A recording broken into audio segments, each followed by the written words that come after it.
Well, new CBS News polling shows the economy remains a major concern for many Americans. According to the latest CBS News polling, 64% of those surveyed have a negative view of the economy and want lawmakers to focus on lowering inflation.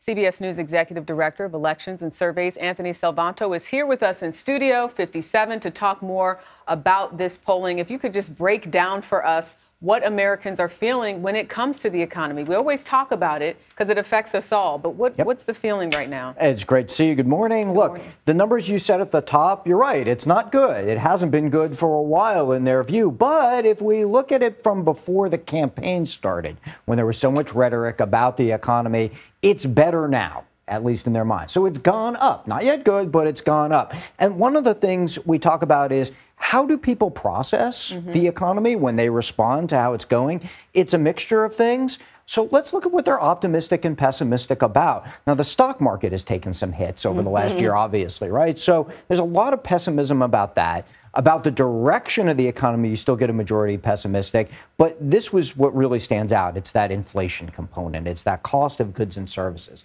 That's where people are really feeling the pinch, to your point about how they understand the economy. We've seen that a lot. One of the things that they're optimistic about, though, we can't avoid talking about, is jobs in their community. And that's really important, too, because the job numbers have been pretty good. So at least there's that. And then coronavirus, which, of course, impacted the economy so much over the course of the pandemic. They're feeling optimistic about that as well. Leading up to the midterms, President Biden spent an awful lot of time trying to convince the American people that he was doing everything he could to improve the economy, but also that the economy wasn't that bad.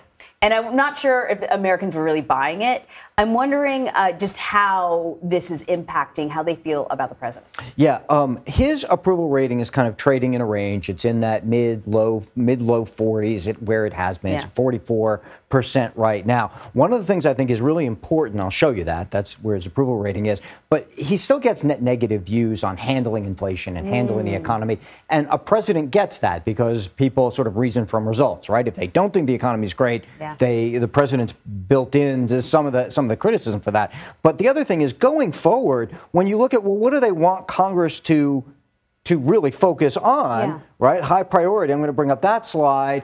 Lowering inflation is the top number, and that's bipartisan. So you get this sort of consensus out there that the Congress ought to at least be trying to do things. And a lot of people, especially who voted Republican, were hopeful that that would kind of spur more action. Also protecting Social Security and reducing crime, which were also big parts of the campaign. I have a question for you. You got to go back into your sort of filing cabinet in your brain, right? When you were asking about the economy prior to the midterms, and everyone was concerned about, I don't know, the price of gas or whatever. I'm just curious as to where inflation was in that list, or were people concerned about other things? I'm trying to get a sense of whether or not the concerns that people have for the economy have an awful lot to do with what they read or see in the media, or what they feel in their if they're looking at their grocery bill. So it's that cocktail mix of things that they see and things that they feel that people always argue about what's in there. But I can tell you a few things. One is, when it hits their pocketbook and we saw inflation start going up, people's ratings of the economy started to really tank over the last couple of years. So that's the pocketbook component. Part of it is, frankly, partisan.